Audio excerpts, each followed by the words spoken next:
ಜೈ ಶ್ರೀರಾಮ್.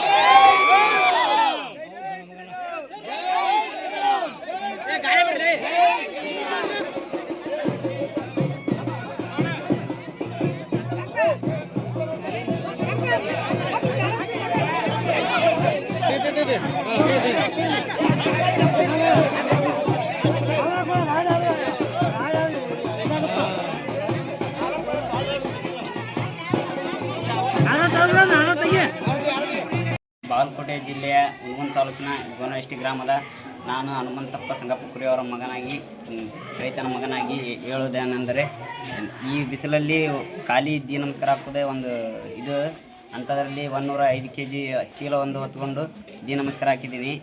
ನನ್ನ ಎಲ್ಲ ಗ್ರಾಮದವರಿಗೆ ಧನ್ಯವಾದಗಳು ಹೇಳ್ತೀನಿ. ನನಗೆ ಎಲ್ಲ ದೇವರ ಆಂಜನೇಯ, ಬಸವೇಶ್ವರ, ಮಾಳಿಂಗಮ್ಮ ದೇವಿ ಎಲ್ಲ ಆಶೀರ್ವಾದ ಇರಲಿ ಎಂದು ಕೇಳಿಕೊಳ್ಳುತ್ತೇನೆ. ಎಲ್ಲರಿಗೂ ನನ್ನ ಫ್ರೆಂಡ್ಗೆ ಎಲ್ಲರಿಗೂ ಹೇಳೋದೇನೆಂದರೆ, ಎಲ್ಲರೂ ನನ್ನ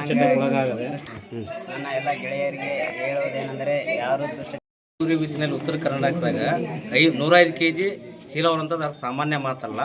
ಯಾಕೆ ಹೊರ್ತಿ ಅಂತ ನಾವು ಎಲ್ಲರೂ ಅವನಿಗೆ ಬೇಡ ಅಂತ ನಾವು ತುಂಬ ಕಷ್ಟ ಆಗುತ್ತೆ ಬೇಡ ಅಂತ ಹೇಳಿದ್ರು ನಮ್ಮ ಮಾತು ಕೇಳಿದ್ದೇನೆ.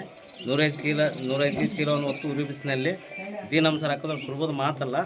ಗ್ರಾಮದ ಎಲ್ಲ ಸರ್ವ ಗುರು ಹಿರಿಯರು ಎಲ್ಲರೂ ಸಹಕಾರದಿಂದ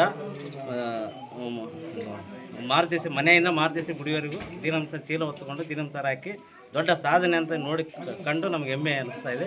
ಇದೇ ರೀತಿ ಎಲ್ಲರೂ ಊರಿನ ಗ್ರಾಮಸ್ಥರು ಕೂಡ ಅವನನ್ನು ನೋಡಿ ಇನ್ನೊಬ್ಬರು ಕೂಡ ಕಲಿತ್ಕೊಂಡು ಇದೇ ರೀತಿ ನಮ್ಮ ಗುರು ಹಿರಿಯರ ಸಹಕಾರದಿಂದ ಹೆಚ್ಚಿನ ಒಂದು ಒಬ್ಬರಿಂದ ಒಬ್ಬರ ಸಹಕಾರ ಕೊಟ್ಟುಕೊಂಡು ಇವತ್ತು 105 ಇನ್ನೊಬ್ಬ ನಾನು ಮಾಡ್ತೀನಿ ಅಂತ ಮುಂದಿನ ವರ್ಷ ಇನ್ನೊಬ್ಬ ತಯಾರಾಗಿ ನಿಂತ್ಕೊಂಡು ಮಾಡ್ಬೇಕಂತ ತಮ್ಮಲ್ಲಿ ಎಲ್ಲರಲ್ಲಿ ಕೇಳ್ಕೊಳ್ತೀನಿ. ಜನ ನಮ್ಮ ಮಗ ಹಿಂಗೆ ಸಾಧನೆ ಮಾಡ್ತಾರೆ, ನಮಗೆ ಗೊತ್ತಿರಲಿಲ್ಲ. ಹೋಗಿ ಮೈ ಮೇಲೆ ಸಾಧನೆ ಮಾಡ್ತಾರೆ, ನಾವು ಯಾಕೆ ಮಾಡ್ತೀವಿ ಮಾಡಬಾರ್ದು ಅಂತ ಹೇಳಿದ್ರಿ, ಆದರೂ ಮಾಡಿದವನು ಅಂತ ಹೇಳಿ ನಾವು ಆ್ಯಡ್ ಮಾಡ್ತೀವಿ. ಈಗ ಮಾಡ್ಯಾನ, ಈಗ ಆಗ್ತಾಯಿದ್ವಿ.